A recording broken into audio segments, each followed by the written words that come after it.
在沙漠深处有一座城市，它曾因珍珠而闪耀，因石油而改写命运。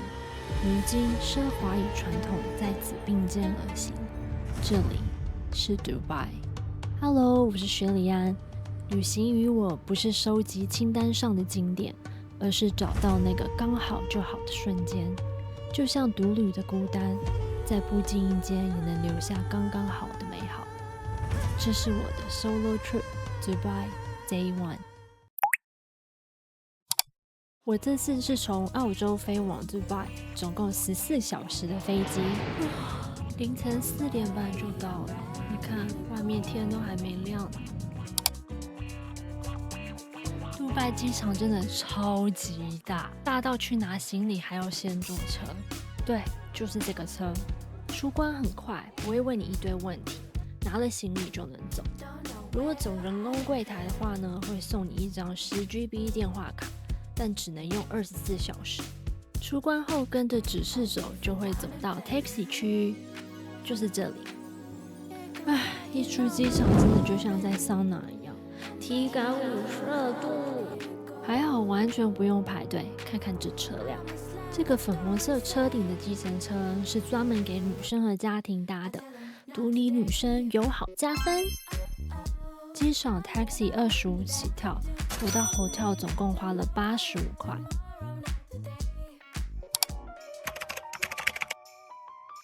第一晚住的是 V Hotel Dubai， 因为晚上要看秀，所以就住在这里了。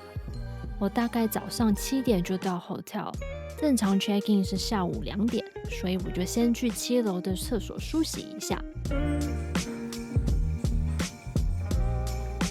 这让我想到 Crime Scene Cleaner 的其中一个 stage， 有点像。懂的都懂。大概等到8点半就让我 check in， 这就是淡季的好处，提早入住完全没问题。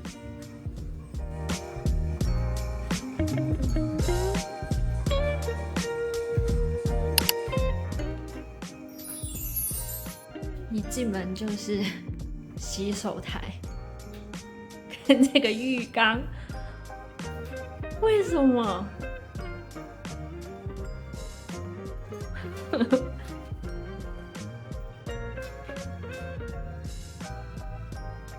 这个给了牙刷套组跟一个刷卡。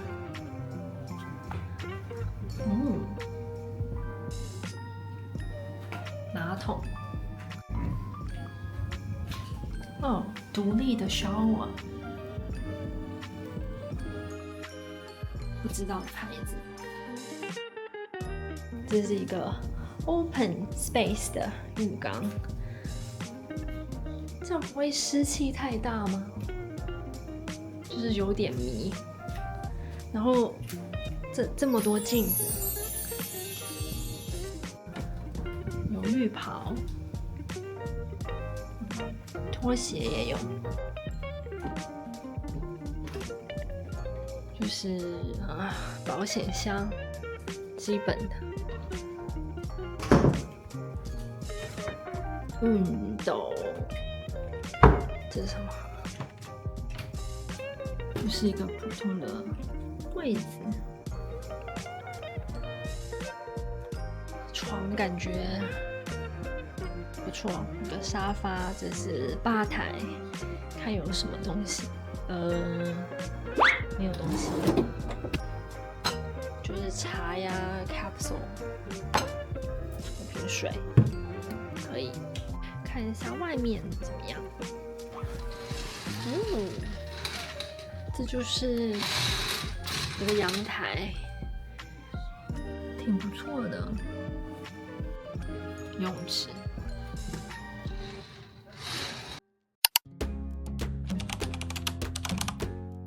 这时已经9点多了，我就直奔老城区的 Al-Khaimah Heritage Restaurant 吃早餐。不知道是不是这样发音？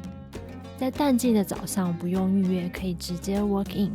之所以选这家餐厅，不只是因为它很有阿拉伯风情，还因为它其实是米其林必比登推荐餐厅。必比登是什么呢？就是米其林专门拟给那些便宜又好吃的餐厅。简单来说，就是 CP 值超高。哇，一进餐厅就可以感受到非常舒服的冷气。帐篷式的屋顶，光线非常充足。你看这个庭院布置得好精致，又增加了一些清凉感。如果你仔细看的话呢，墙上周围可以看到一些杜拜早年的黑白照片。服务生小哥很热情，还会讲几句中文。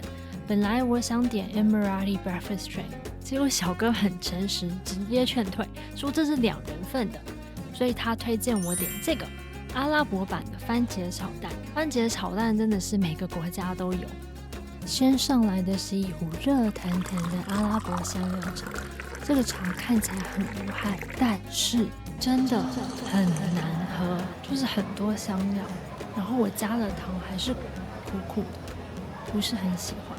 怪不得这么小一杯，因为如果是一整杯的话，真的喝不下。这个是 cream cheese， 这个是椰枣酱，这个是蜂蜜，都是用来沾这个 pancake 用的。这个一个是 cheese naan， 一个是普通的 naan， 是用来夹这个番茄炒蛋的。这个就是普通的沙拉和茶。这个饼有姜的味道，这个椰枣酱好好吃哦，就是有点粘稠，带着焦糖味。另外2种蘸酱也都非常好吃。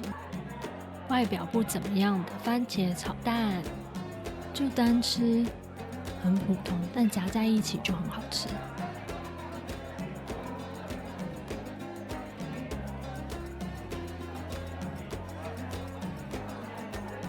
唯一要注意的就是汁太多，吃的滴的到处都是，我需要一边吃一边擦手。现场做的饼，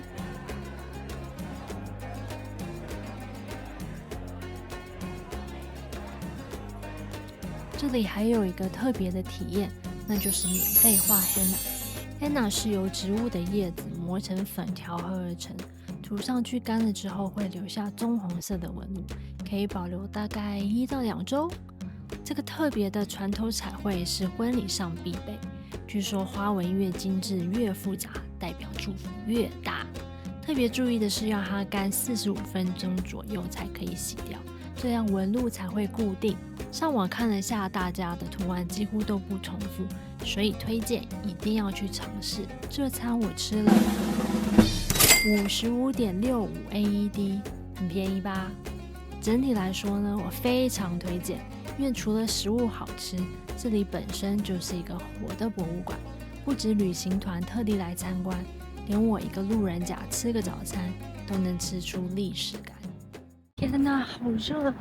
我刚才在餐厅那边想说，要不要走5分钟到那个全世界最美的 Starbucks？ 要走5分钟，走出来真的就是太热，真的立刻放弃。刚好有一组游客在餐厅的门口下车，我就直接冲上那个 taxi， 开到这个 museum。这实在是太热，那个 Starbucks 就放弃，真的受不了啊！天哪！接下来我去了辛达加历史博物馆，这家博物馆位在杜拜最早的聚落区，这里非常大，如果你时间充裕，一整天都能沉浸在这里。可惜我的行程有点赶，好在柜台小姐姐超贴心，直接帮我指了几个必打卡的馆。第一站来到 Dubai Creek 展馆，这里展示的就是杜拜的第一条命脉——杜拜湾。很难想象现在满街都是超跑、摩天大楼的杜拜，其实最早是靠这一道海湾发展起来的。因为是淡季，人超少，于是小姐姐就给了我一个 VIP 导览。展馆里有许多互动装置，让你看到杜拜人怎么从海湾旁慢慢建起银行、学校、清真寺，最后变成一个贸易港口。这里还有一部发展史电影，声光效果超强，我等于一个人包场。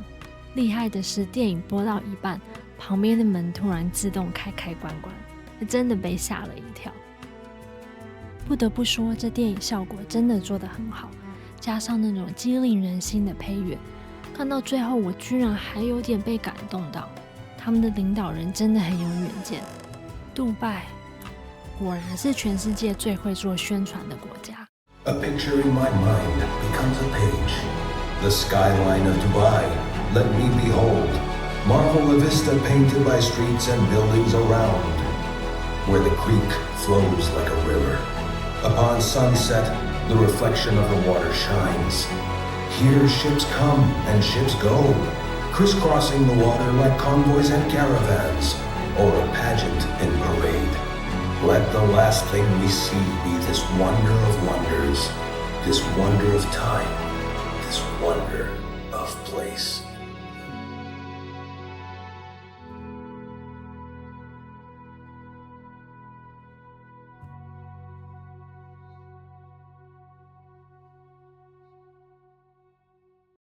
怎么样？有没有很感动啊？没有吗？那我来跟你讲一个故事吧。从前的杜拜真的就是沙漠中靠海吃饭的小渔村，大家天天出海捕鱼捞珍珠。杜拜靠着出口天然珍珠一度成了世界的珍珠大户，但在1930年代，日本人发明了养殖珍珠，再加上二战一打，全球经济大崩溃，杜拜瞬间凉掉。正当大家以为 game over 的时候，哎呀，1960年代，他们居然挖出了石油，把石油当成启动基金，他们把钱砸进了基建里，换来了今天这座国际都市。很多人以为杜拜是靠石油发财，但事实上，石油只占了不到1%。接下来，我来到 Perfume House 香水馆，这里其实是杜拜一位公主的旧居。因为他本人是调香师，所以就把宅邸改成了这个馆。阿拉伯世界的香水历史比欧洲还早，几千年前他们就已经在用沉香木、玫瑰水和麝香来调制香精。我自己最喜欢的是木质调，有一种温暖又沉稳的感觉，就是按这个就可以闻，对，是木质的香气。在阿拉伯文化里，香水不只是个人用品，它还是一种待客之道。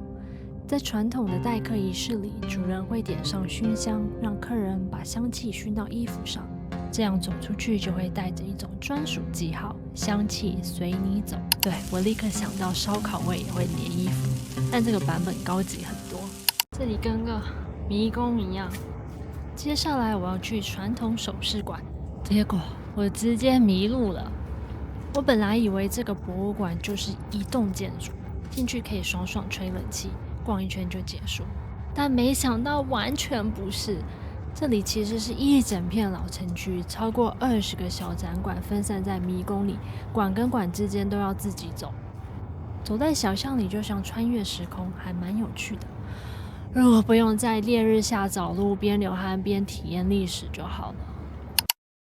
终于走到 Traditional Jewelry 传统首饰馆，第一眼感想，满的黄金。这里的耳环、项链、手镯每一件都金光闪闪。但其实阿拉伯首饰不只是装饰，它还是一种身份的象征。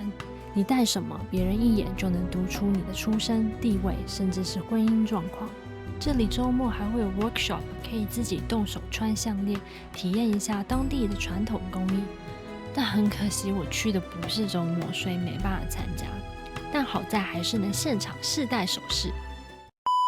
走出首饰馆去迎战艳阳的那一刻，我真的觉得自己好像掉进了 RPG 游戏里的独角者，血量每秒都在扣，走2步就快挂掉。已经没有心情看展，而是在想下一个回血点在哪。马克图姆家族故居，竟然完全就是为了避暑。逛起来真的热得要命。这里的展厅是一间间的房间分散开来，你要从一个房间走到另一个，就必须再一次迎战太阳，就很有趣。就是他们这个门，这 resident 的门都很矮，因为我168嘛，就如果你180的话，我肯定就是要低下来才出得去，然后它这个每个门都是做得这么矮。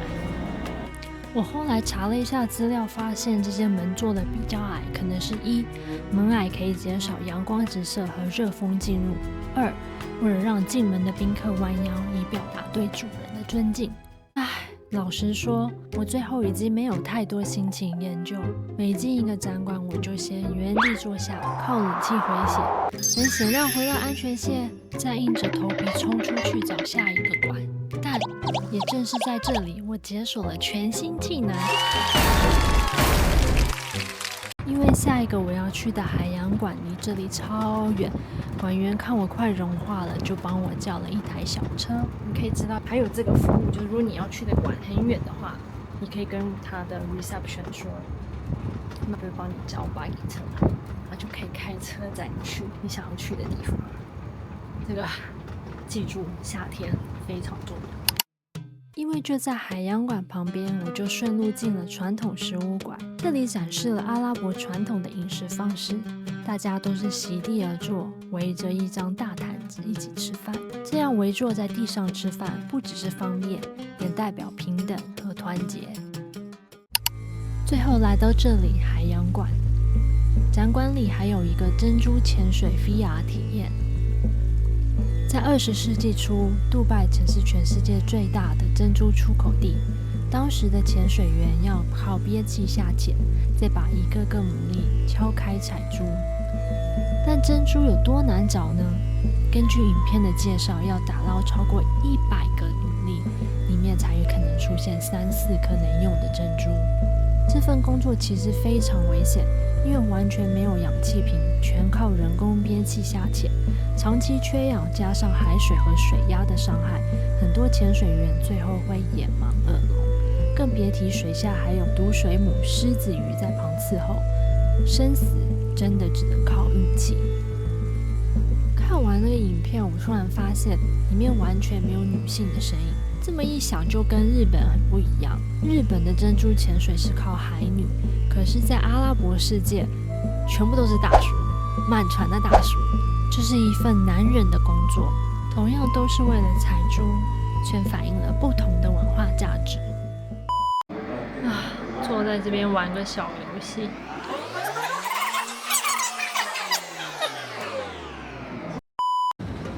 最后的彩蛋是在游客中心的阿拉伯咖啡体验，这是一个每天都有的活动。淡季的好处又出现，又是包场。小姐姐跟我解释了几个有趣的规矩。阿拉伯咖啡要用右手执杯，左手执壶。倒给客人的咖啡一定要烫，因为越烫代表越有诚意。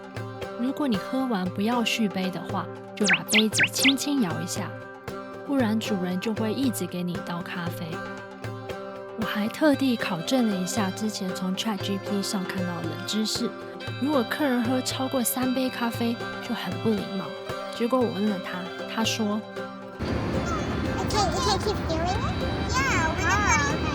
好吧 ChatGPT 你真的在乱教人。小姐姐还补充一个小细节，地毯上那个像斗笠一样的东西其实不是帽子，而是用来盖食物的罩子。其实之前我看的时候，我还真以为它是帽子。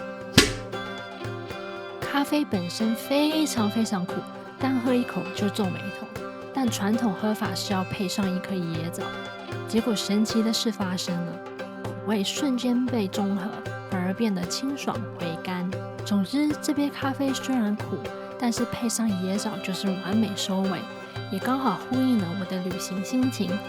咖啡是人生的苦，椰枣是人生的甜，只有一起才刚刚好。接下来我搭了 Careem 去 Wafi City， 车费大概31.5 AED。Careem 的起跳价是8 AED， 比传统计程车高一点。Wafi City 这个商场很神奇，它是金字塔造型的，当年还是 Dubai 最大的商场。现在吗？人烟稀少，但 Dubai 不愧是 Dubai， 就算是落寞的商场，看起来还是金碧辉煌。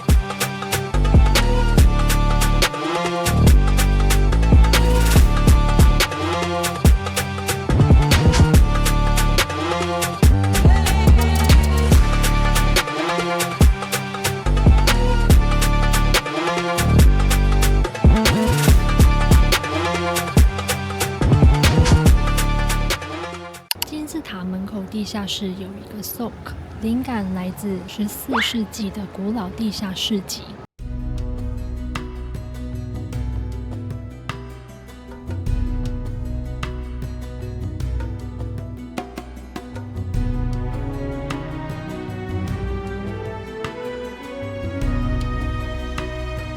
天花板是巨大的彩绘玻璃，古色古香，拍照非常有味道。这里也有卖一些传统服饰和纪念品。对于不想在老城区被太阳烤到的人，其实可以来这里逛逛，体验冷气版市集。一些店都没开，它这就全部摆在这。货品就全部摆出来，然后就完全不怕人偷走。地下市集可以从这边下去。至于我为什么会去这个冷门的地方呢？原因是因为我要去看 Aya Universe 光影展。没错，我就是光影展铁粉，百去不腻。只要有这种展览的地方，你就一定会看到我。Aya 有点像 TeamLab 的小型版，优点是人超少，你可以随便拍，想怎么走怎么拍，都不会有人卡位。这里真的随便拍都很出片，员工也超级热情，会主动帮你拍照。印象最深的是 Celestia 这个展区，里面有一整池的塑胶球。一开始我还以为只是小朋友玩的东西，结果一躺下去，哇，出乎意料的舒服，我真的在里面差点睡着。从来没想过塑胶球池可以这么疗愈，要不是后面还有其他展馆等着我打卡，我可能真的就会在这里直接午睡了。话不多说，开始欣赏吧。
离开前去了 Bento Coffee House， 一家韩国咖啡馆，店内装潢走的是简约风，很适合小气。我点了他们的招牌马德莲和香草拿铁。马德莲外层带点微脆，里面松软，不会太甜，就是那种好吃但不会想买一打回家的那种点心。至于香草拿铁，就是一杯风味拿铁，咖啡味温和，奶泡很细致，算是中规中矩的安全牌，不会踩雷。整体来说还是蛮推荐的，你可以在这边吹冷气、休息、拍拍照，享受一下安安静静能让人放松的氛围。出来到另外一边就可以直接搭 taxi， 然后这里就是金字塔。金字塔对面这个门进去就是地下街。现在到对面去，这个就是Wafi Mall， 然后阿雅就在这里面。金字塔，其实这边拍照也挺漂亮的。我们就这样子经过它，哎呀，好热哟！你看这边就有 taxi， 就到这边去搭 taxi， 又不用特别叫。死路！回到 hotel 发现他居然送了我一个这个 Booking.com 的小 cupcake， 有心了，有心了。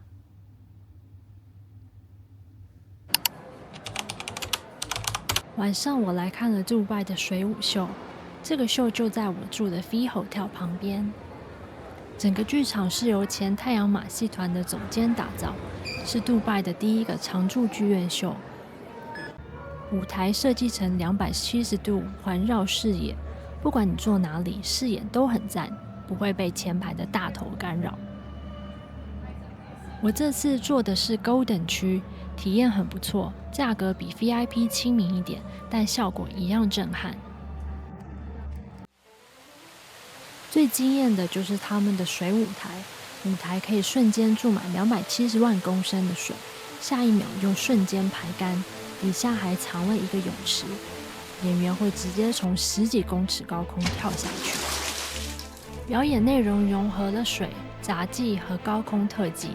印象最深的还是摩托车表演，3台摩托同时冲进一个铁球里疯狂旋转，中途还突然出现舞龙舞狮，感觉有点出戏，让我想喊恭喜发财。至于剧情嘛，大概是融合了杜拜的珍珠历史，再加点爱情故事。不过说真的，我从来没在马戏团看懂过剧情。这种表演正确打开方式就是放空脑袋，然后眼睛跟嘴巴同时张大。顺带一提，这场秀是允许观众自由拍摄的，因为他们对自己的演出超有自信，而且要现场看才震撼，真的非常值得。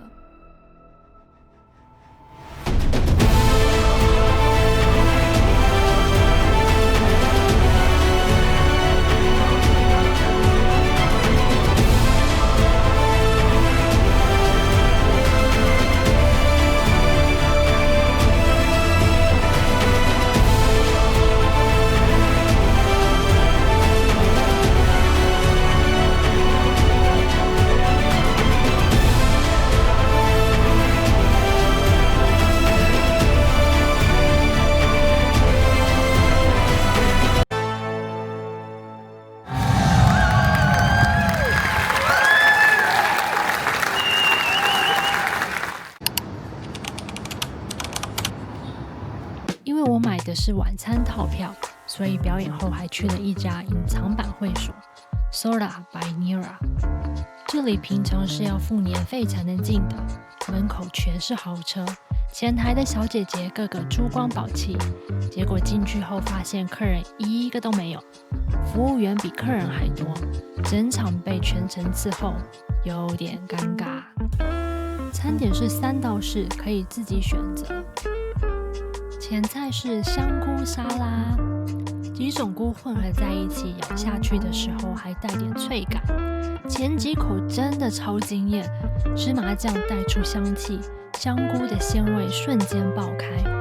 但芝麻酱实在太咸了，吃到后面就有点负担。主菜是牛肉酱油拉面，牛肉慢煮软嫩和温泉蛋的组合很不错。汤头第一口下去的时候浓郁，还带点日式高汤的厚重感，但还是一样偏咸，吃到一半开始觉得腻。甜点是南瓜派，上桌的时候超有戏，服务员当场点火，瞬间氛围值加100分。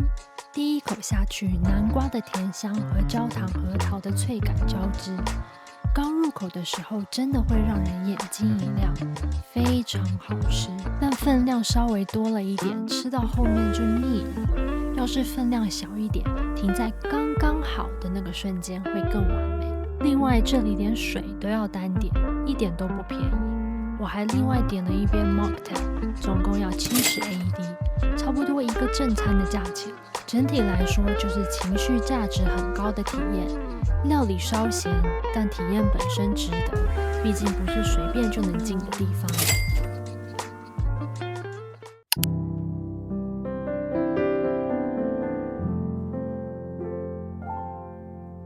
晚餐后，我散步回 hotel。杜拜的夜晚灯火闪烁，但我的脑子里却在回放着今天发生的点点滴滴。我突然又想起了白天在咖啡馆里发生的小插曲。有个小朋友跑来问我 Are you an YouTuber? Can you tell me your channel? 这趟旅程中，不只是他，还有其他人也问了我同样的问题。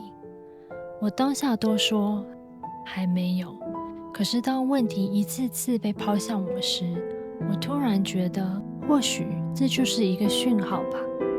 也许是时候不再只是把旅行留在手机里，而是该把这些片段、这些感受变成能分享出去的故事。所以回到家，我就熬夜吭哧吭哧的剪片，终于诞生了这一集。下次再有人问我，就可以直接把频道甩到他脸上。下一集我会带你走进杜拜最有未来感的地标，